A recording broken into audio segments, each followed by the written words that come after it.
Hey guys, happy Wednesday. I am waiting for my guest today, Dr. Nicole Harkin. Really excited to speak with her about heart health. So she should be coming on in just a minute. Let's see. Please type in any questions you have about heart disease or heart health, and that's what we're going to be talking about today.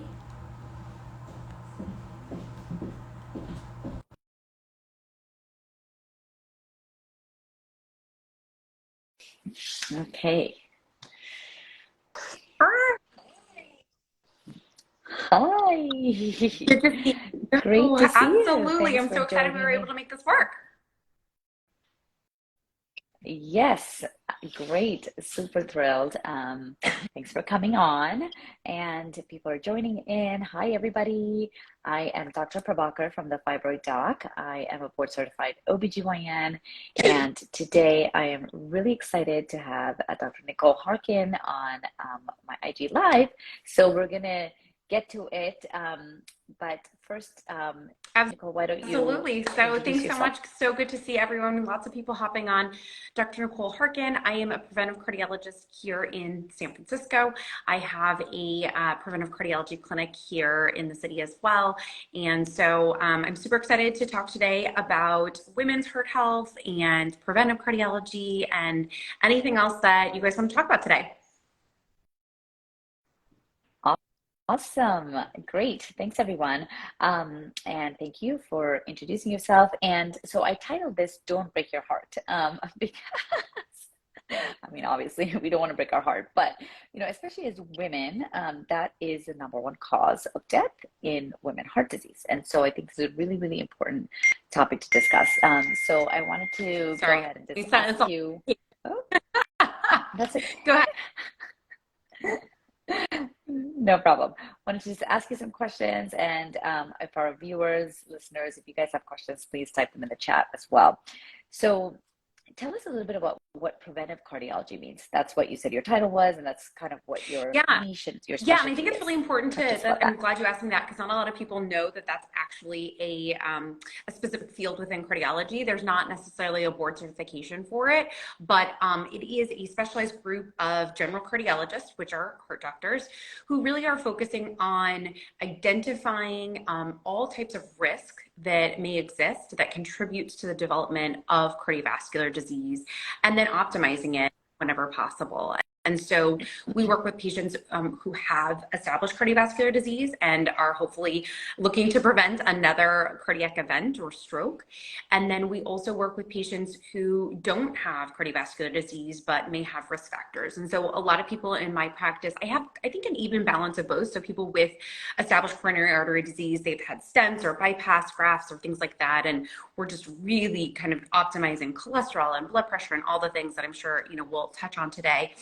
And then I also have another group of people who don't have heart disease, but they have, hypertension or high blood pressure. A lot of them, a strong family history of heart disease, which is a really important risk factor, or have, genetic cholesterol disorders. I also specialize in lipids and things like that. And then there's increasingly this group of people who are somewhere in the middle, which is an important group to talk about. And those are people who have subclinical atherosclerosis. So they haven't had a heart attack or stroke, but they've gotten testing done, which we're increasingly doing. We're doing a lot of screening. So they've had a coronary artery calcium score or a CT angiogram that has shown that they have some evidence of blockages. They're not causing them symptoms or anything like that. But those are a really important group of people to make sure you really get the risk factors low, because we're seeing evidence that plaque or cholesterol is already building up in the arteries.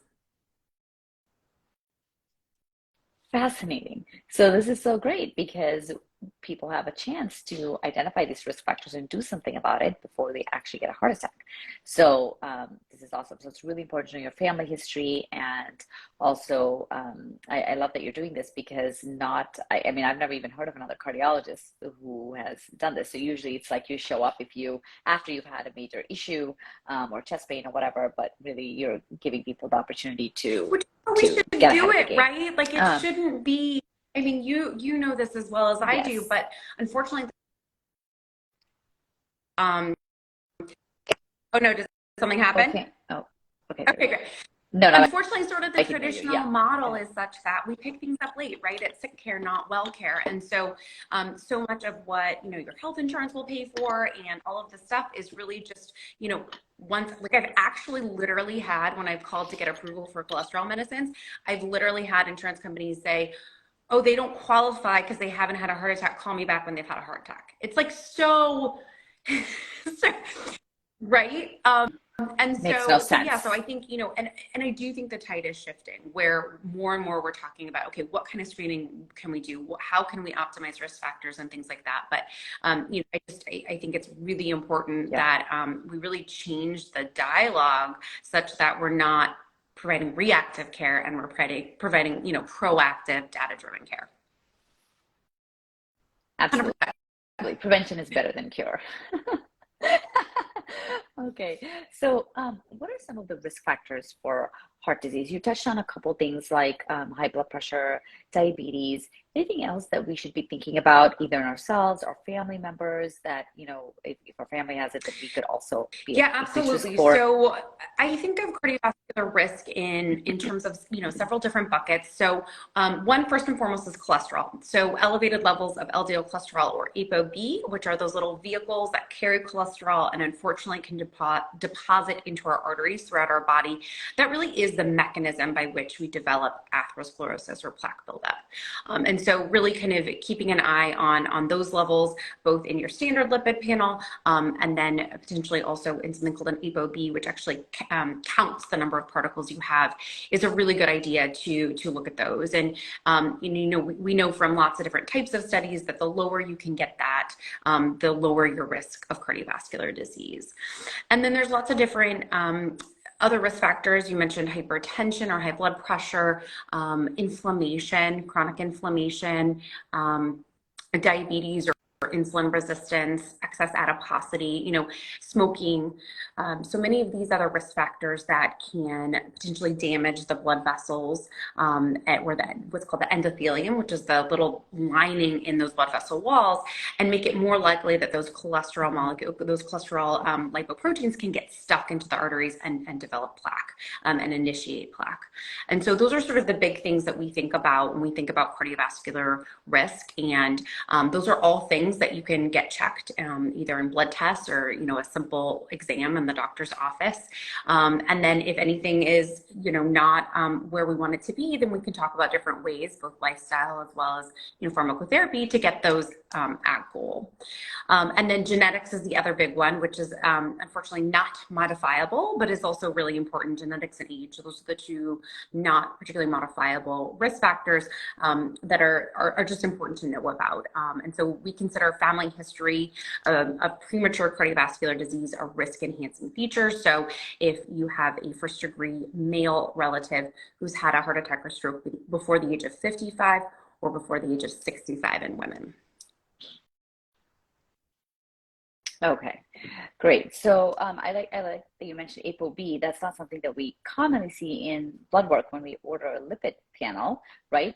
So when we talk about cholesterol, what are some things that we should be looking for? Say your doctor orders a fasting lipid test, says, hey, go get your cholesterol checked. There's a whole bunch of things that come back, HDL, LDL, VLDL, some ratios and all of that. So very simply, for the average person who's looking at these tests, what are the two or three Yeah, so I numbers that we think need to first pay and attention foremost, the to? most important number is that LDL cholesterol. It is our primary target for risk reduction. And as I said, that measures the amount of cholesterol that's in those particles that are capable of depositing into the arteries. And so we like to see that in my patients, my minimum is 100 milligrams per deciliter, but most of my patients I'm targeting much lower than that because they have several risk factors or have established coronary artery disease. So the lower, the better we can get that. ApoB is another way to measure that, and that's beyond the scope of this talk, but essentially can be a more accurate way of determining the number of those particles that can deposit into the arteries. You're correct, it's not on a standard lipid panel, but it has been shown to be more accurate in terms of predicting atherosclerotic risk, particularly in individuals who have insulin resistance or diabetes and things like that. And that's because in those individuals, that LDL cholesterol can kind of be artificially suppressed, if you will. And so if you have those risk factors, it's not a bad idea to look at the ApoB, which often you can add on to the LDL panel. You can also use something called a non-HDL cholesterol, which is basically all the cholesterol that's in particles except for HDL, which is sort of the quote unquote good cholesterol that doesn't deposit into the arteries. And so that's another sort of way to kind of check the risk for cholesterol there. So those are kind of the most important ones. Secondary targets are things like triglycerides. So if you see your triglycerides are elevated, particularly if they're greater than 150 milligrams per deciliter, that is a sign, particularly if your HDL is a little bit low, that you might have insulin resistance or diabetes or prediabetes. And we know that in those individuals, there are particles called those VLDLs, which under normal circumstances don't contribute very significantly to kind of the numbers of particles that can deposit into the arteries. But in certain circumstances like insulin resistance and diabetes, those numbers do go up. And that's reflective when the triglycerides are elevated. You can assume that those VLDLs are up as well. And in that scenario, when those numbers go up, they can contribute more to developing plaque. Okay. So it's a lot more nuanced than just looking at a paper and saying, oh, yeah, my LDL is this, my HDL is this. I think it's really important, especially for women, because a lot of times when we're pregnant, we have gestational diabetes, and then we know that automatically predisposes you to type 2 diabetes, at 50%, later after pregnancy. But sometimes we just go by the numbers and we're like, oh, okay, I passed the test, so I should be fine. But really, we need to start looking probably into some of these more subtle markers like the ApoB, VLDL. And so I just encourage anyone listening out there, especially if you've had gestational diabetes during pregnancy, to really take a deeper dive afterwards to look at some of these risk factors. Tell us a little bit about the calcium score. Now, I don't really remember learning about it in medical school. Maybe it was just kind of coming out at that time. But who should be getting a calcium score, and what does it Great mean? question. Yeah, it was not it? a big thing when this is a sort of a new-ish modality that we are using to further assess and fine-tune risk. And so the coronary artery calcium score, basically, it's just a very set protocoled CT scan or CAT scan looking at just the arteries of your heart. And it's a very low dose of radiation because it's a fairly they take pictures at fairly large intervals, and so it's not and it's really a very specific part of your body. And so most of the coronary artery calcium scores, the amount of radiation is pretty equivalent to a mammogram, so it's not crazy high, and it really quantifies the amount of calcium that is deposited into your arteries. Calcium is sort of a proxy for cholesterol or plaque built up in the arteries, and but it can only identify the plaque that has been calcified, which is sort of later in the trajectory of a plaque's natural sort of pathophysiology. So, but it's really well-validated test, particularly when used in the right individuals. So it's not appropriate in anyone who has coronary artery disease, and then it's also not appropriate in people who are really, really young. It's not been validated in that population, nor would you expect them to have significant coronary artery disease that's been calcified. They may have coronary artery disease, but it's not been calcified because that takes time to develop. So really the primary use is sort of, it's been validated for individuals 40 to 45 and up who have some risk factors for cardiovascular disease, and you're sort of trying to further fine-tune their risk and their goals for, say, their cholesterol and things like that. And so the guidelines recommend or checking it in people who are, say, borderline risk, and you're trying to decide if they should go on a medicine or not, and things like that. In my practice, I use them quite a bit. I think that it is quite helpful for people to see if they have any coronary calcium or not. And it can really help with lifestyle modifications as well as figuring out targets. And sometimes you're really surprised. You get coronary calcium scores back that are exceedingly high. And when they're greater than 300, research has shown that your risk for a cardiac event is similar to someone who has established cardiovascular disease. And so really, it can shift your goals and sort of how you think about that patient. Okay, great. That's really good information. So, so 40 to 45 and above. Okay. Now, this is a common question that I get. A lot of women who are taking calcium supplements for osteopenia, osteoporosis, or just generally, they are afraid of taking too much calcium because they're afraid that that calcium is going to get deposited in the arteries. So can you tell us if this is true? So that's actually a really good question. And that is an area that is, I would say, understudied and still up for debate.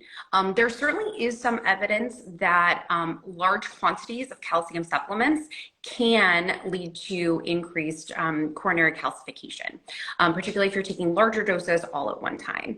And so the ACC, the last time I checked sort of what their recommendations have been is when possible to get calcium from food, because that's not associated obviously with that, and then if you do need to take calcium supplements, so first and foremost, if you can get it from food, great. Seeing a registered dietitian to kind of help make sure that you're meeting those quantities in food can be a really good way to do it, or you can track it for like a week or two, and MyFitnessPal or Chronometer, or if you doctor is recommending that you take supplements, just having that conversation about that. And we think that if you take it in divided doses so that you're not having a big slug of it at one time, that might be a better dosing schedule. But certainly, bring it up with your doctor. Don't stop it if you're taking it right now and it's been recommended. But yeah, definitely, explore that with your doc for sure.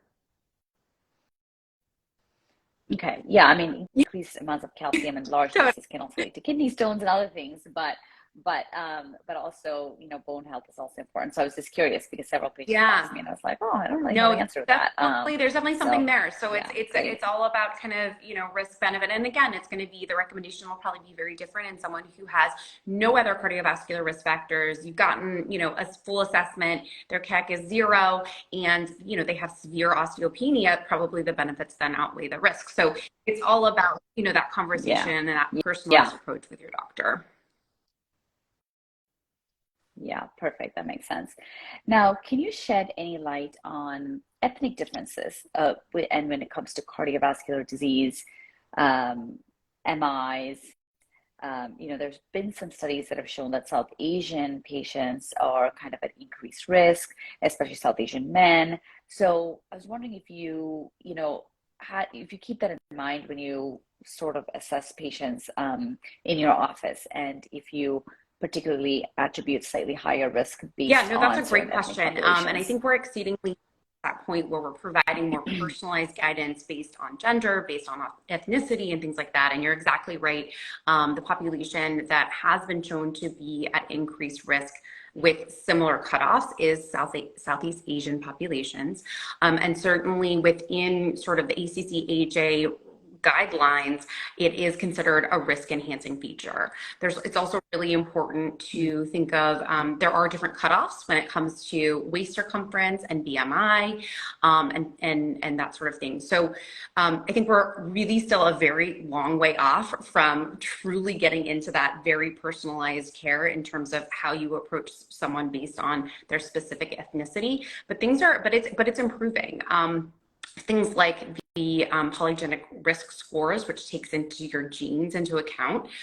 They're actually starting to really stratify people and give and provide a polygenic risk score based on your specific ethnicity in your genes, not just your ethnicity. And so, so I think we're getting there, but you're absolutely right. I think there's different ethnicities have different risks based on different risk factors. And so you sort of have to weight all of those things differently in your brain when you're thinking about patients. So yeah, I'm glad you brought that up.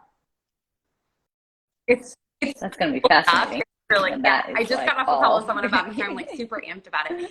And so yeah, you can get like a full polygenic risk score and then your actual ancestry data, and they use that data based on your genes to then further interpret your risk score, which is cool. Amazing, amazing. Oh man.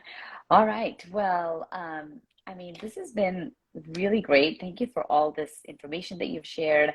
I wanted to ask one more question about, there used to be the Framingham cardiovascular like calculator. I know there's some new calculators that have come out. Is that something you recommend that the average person uses, or do you think it's very nuanced and it's better to do with a physician? I'm talking about those little calculators that you just plug in like your age and your cholesterol level, and it says boom, your risk of cardiovascular. I think those are great things that the average person can just do on their own. I've actually posted them in stories before and gotten lots of questions about that. So the ACC-AHA pooled cohort equation is sort of the standard risk calculator that anyone can use. It's meant for physicians, but honestly, most physicians are, I hope most are calculating it, but a lot of times, it's busy, right? And so you can do it yourself. You just need to know your age, gender, ethnicity, blood pressure, cholesterol numbers, if you smoke, if you're on medications for certain things, that sorts of stuff you hopefully will probably know. And then what it will spit out is your 10-year risk of having a cardiac event or stroke. And then it actually will also provide most of the time a lifetime risk, which is what I really like to use in patients. Yes, I don't want my patients to have a heart attack or stroke in 10 years, but a lot of times, particularly when you're counseling younger patients or female patients, their 10-year risk will be pretty low, but then their lifetime risk will be very high. And so to me, it seems counterintuitive to be like, oh, well, you're okay for these next 10 years, so we don't need to do anything, right? It's like, I don't want you to have a stroke or a heart attack like when you're 70 either, that would be devastating. Yeah. Right. So let's look at the big picture. It doesn't mean we need to immediately, jump on a PCSK9 inhibitor, but we do want to think about what lifestyle things can we be doing to bring those down.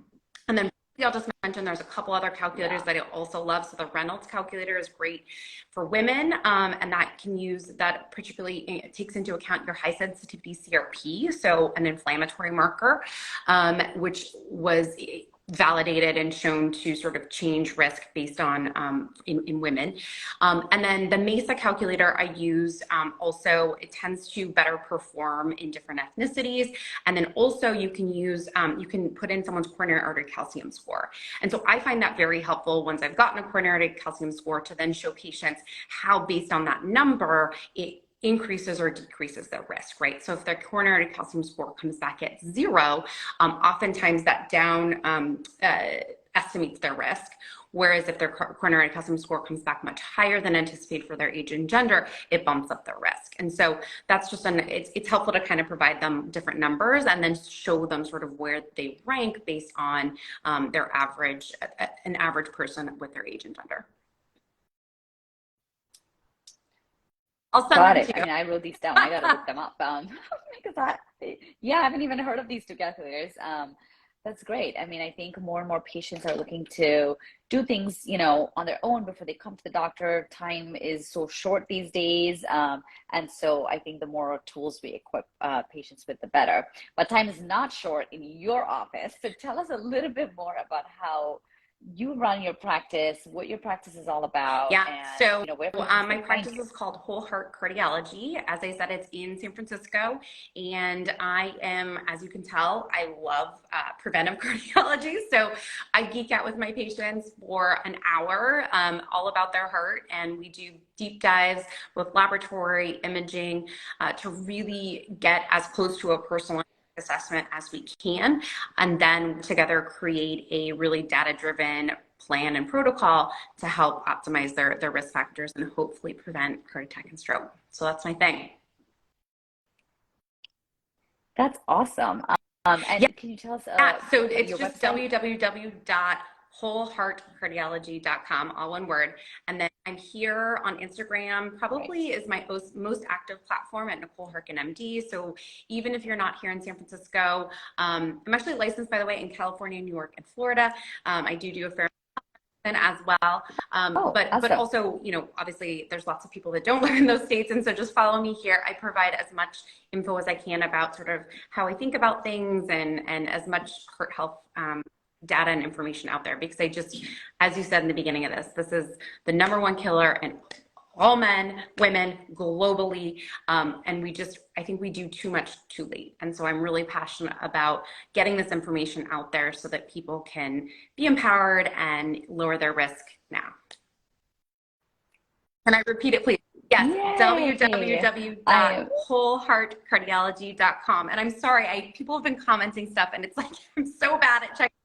Well, we'll do this again. We'll save these comments and we'll try to maybe get to them another time. Yeah. Yes. Somebody just said, Snyder's ruin. I had a heart attack in January. I'm diabetic. It was very sudden and surprising. Yeah. And this is, I think, this is the experience that many people have. They're like, what, you know, I have chest pain and what I have, you know, 3 arteries are blocked, right? It's too late. Sometimes. I'm so glad you're with us. But you know, sometimes these things can be fatal, right? So the earlier we get to it, the earlier we can be preventive, look at all our numbers, see what we can do to lower and mitigate our risk, the better. So that's what this whole session was about. So yeah, thank you. Thank you so much for coming on and giving us all this valuable information. And this was great. I can't wait to tell more people about your practice, and really appreciate this Dr. Harkin info. is a game changer. Thank I love you it. Thank you so much. All right, well, we'll do this again because this is like it flew by in 2 seconds. Yes. But thank you for your time, and I'm excited that we get to work together. Yeah. We're reasonably close by, so yeah, thank you, and thanks everyone. Yeah. Awesome. Thank you everyone for watching, listening. Please tag a friend who could also use this information. All right, have a great rest of the day.